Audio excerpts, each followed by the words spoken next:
myself. I want to find a release, so please bear with me. Joshua, sigurado ka ba na okay ka lang? I should be asking you that same question, Jenna. Are you okay?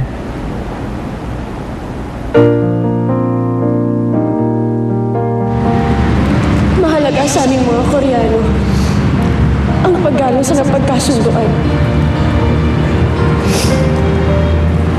Tinanggap ko ang proposal ni Joshua. At hindi na ako aatras. Hindi mo na ba ako mahal? I'm sorry. Pero hindi na kita mahal.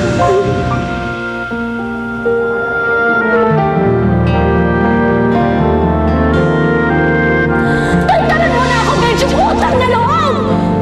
Wala ka nang maaasahan sa akin! Wala na, Benjo!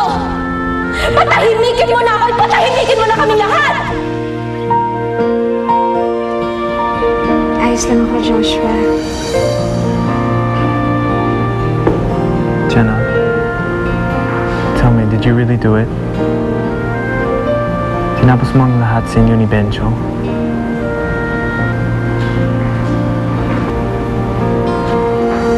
Makakapagsimula na ulit tayo ng maayos. Thank you so much, Jenna. You made me so happy.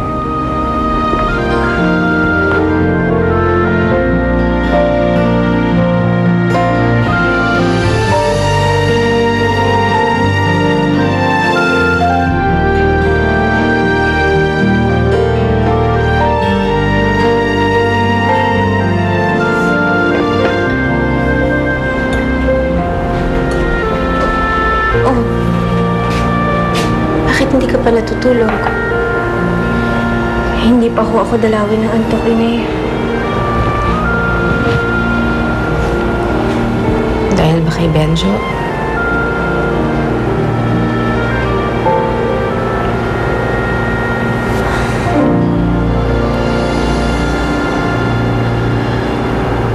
Ayokong saktan si Benjo.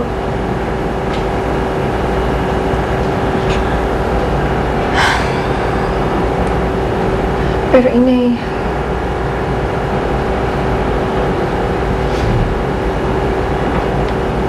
kailangan kong gawin yun.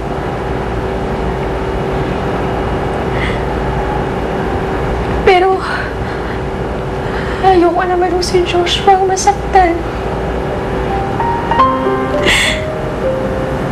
Inay, ang sakit-sakit dito.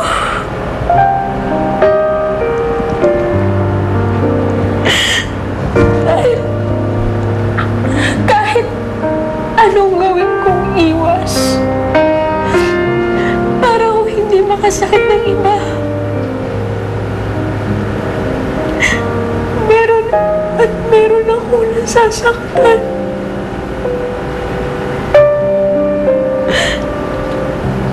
At ang pinakamasakit pa doon si Benjo yun.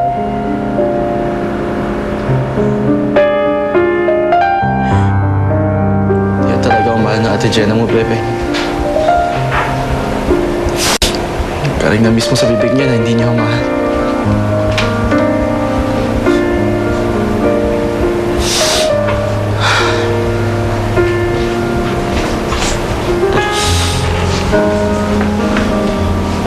Wala na pala talaga kayo ang pag-asa ni Ate Jenna.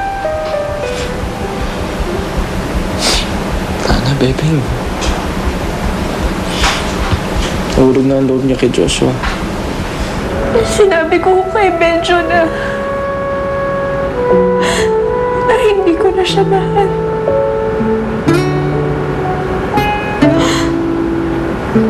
Pero Inay,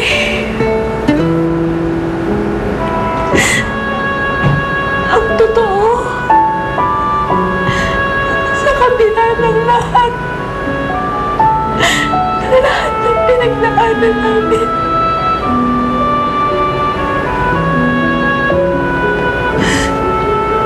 mahal ko pa rin si Benjo.